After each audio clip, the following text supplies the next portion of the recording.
The film begins with a fight between Father Good and one of his colleagues. As a result, Father Good is transferred to a church in a remote area called Chimney Rock. We learn that the one controlling this church is a priest named Jefferson X, and that there's a serious problem in the church that causes any newcomer who tries to join to attend only one Mass and never return. This happens because of Father Jeff's harsh personality, as he aggressively attacks any new people who try to join the church.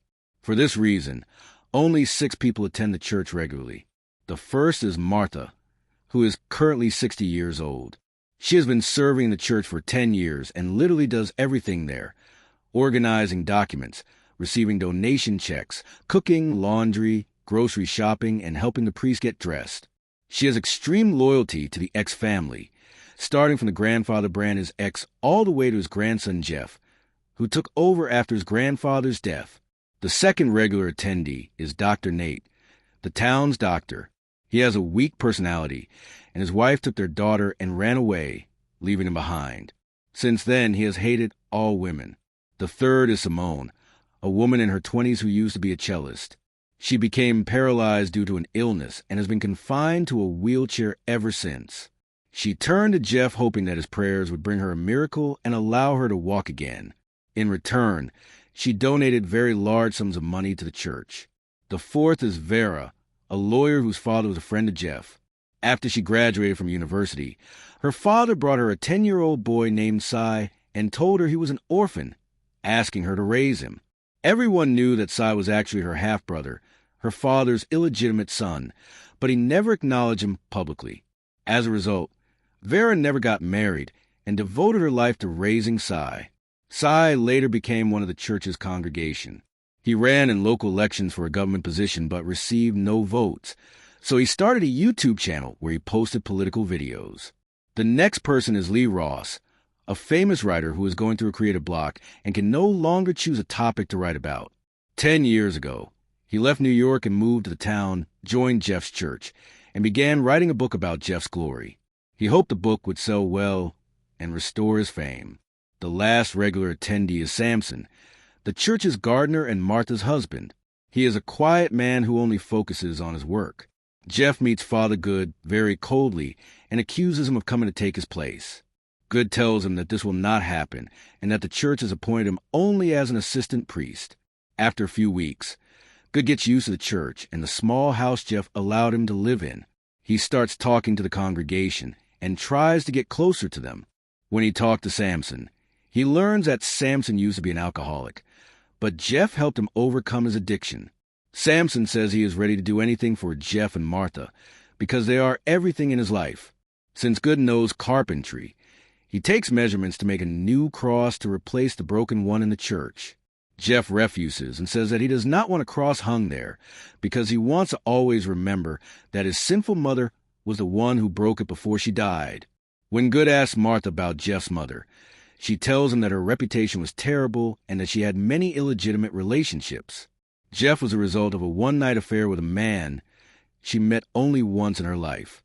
Martha explains that when Brandis, Jeff's grandfather, arrived at the church, he was a widower with his daughter Grace, who used to drink in bars and eventually became pregnant by a homeless man she met in a bar. She gave birth to Jeff. At the time, Brandis was extremely wealthy, and in order to protect his grandson, he promised Grace that if she stayed with him at the church, he would leave her all his wealth after his death. She stayed, waiting eagerly for him to die. During that period, Martha was living in the church and was only 13 years old. She was very close to Brandis. Martha says she saw Brandis eating, then suddenly collapsing and dying.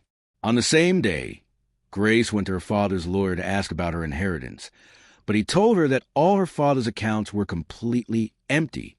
No one to this day knows where the money went. Martha shows Good a box with a religious symbol on it, engraved with the words, Adam's apple. Brandis left this box as the only thing for his daughter. This caused Grace to lose control. She stormed the church and destroyed everything inside, including the large cross on the wall. She then attacked Martha and tried to kill her, but the congregation stopped her. On the same day, Grace died of a heart attack at her father's grave. Later, Good realizes that Jeff's behavior toward visitors in the congregation is wrong. He decides to speak to the congregation himself and holds a meeting where he tells them that before becoming a priest, he was a wrestler and killed a man in the ring. Even though he knew the man was injured, he kept hitting him because hatred filled his heart. He quit wrestling and became a priest to teach mercy and forgiveness. He tells them that Jeff's way of speaking to them is wrong, and that compassion and forgiveness should guide a priest's words. The congregation reacts violently, believing that Good is trying to incite them against Jeff. Martha sends Jeff a WhatsApp message informing him about the meeting. Jeff says he knows nothing about it. Everyone stands up, and Martha tells Good that his attempt to overthrow the priest has failed. Good tells her she misunderstands. He is trying to free them from their fear of Jeff. He challenges her, saying she is the first one who is afraid to confess her sins because she fears Jeff's reaction. Martha accepts the challenge and says she will confess that very day. Later, Martha goes to church and confesses to Jeff. He appears shocked but says nothing.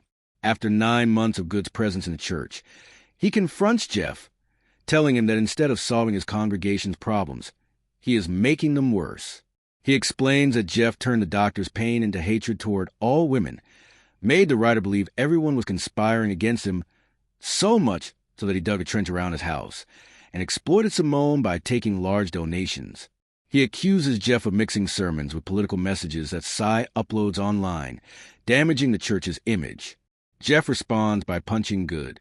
Jeff tells Good that what he does is amplify fear and danger in people, so they can face the world. He accuses Good of corrupting the church and vows to eliminate him like cancer. Good leaves. That night, Jeff tells the congregation that someone is betraying him and trying to expel him from the church. When Good enters, Jeff throws a book at him and orders him to leave. Good goes to a bar, drinks heavily, sees a wolf head statue lamp, likes it, and takes it. Later that night, drunk, he throws the statue at the church window, breaking it. Samson hears the glass shatter, turns on a flashlight, and calls out.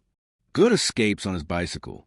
The next morning, Jeff is extremely agitated during Mass. He leaves to calm down in a small room. At the same time, Good stands in the church and begins praying. Suddenly, everyone hears the sound of a body hitting the ground. Good enters the room and finds Jeff on the floor with a wolf statue embedded in his back, covered in blood. Everyone gathers. When Good tries to touch the statue, the doctor tells him not to touch anything. Martha screams, distracting everyone. The doctor uses a handkerchief to pull the dagger attached to the statue from Jeff's body in front of them all. 5 minutes later, ambulances and police arrive. Before the police chief, Geraldine, arrives, Good leaves the church. Police interrogate everyone. Geraldine tells Good that Cy posted a video threatening Jeff on YouTube, and that could own the wolf statue that matches the murder weapon. However, since Good was away from the room at the time of the murder, he is not arrested, but she warns him that everyone believes he is the killer. Good returns to the church devastated and prays for help. At that moment, Private Investigator Blanc enters. Blanc quickly realizes Good is innocent and asks him to help find the real killer. They go to the bar, where the owner reveals the statue was originally black, not red.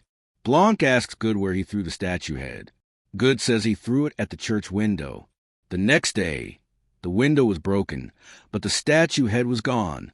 Blanc notices a framed photo of the bar and compares it to the current scene. Good notices the doctor's bag in both the photo and the bar. The doctor appears drunk, insults Good, takes his bag, and leaves. Later, they discover a book chosen by Martha that describes how to commit a locked-room murder. They suspect Martha. They test theories and discover evidence of remote control interference during the murder. That night, Blanc asks Good to write everything he remembers. Good admits he had Jeff's alcohol bottle to protect the church's image, but it later disappeared. The priest's coffin is placed in the tomb.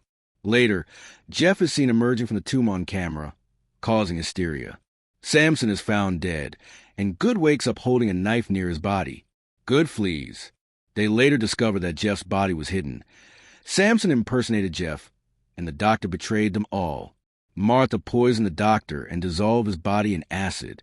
In the final confrontation, Blanc reveals he knew Martha was guilty by noticing her dry lips, signs of poison. He chose mercy over justice, following Father Good's teachings. Martha confesses everything before dying. The jewel falls from her hand. Vera leaves town and opens her own law office. The writer publishes his book successfully. Simone returns to playing music. Cy never finds a jewel. In the final scene, Father Good carves a new wooden cross and hangs it in the church.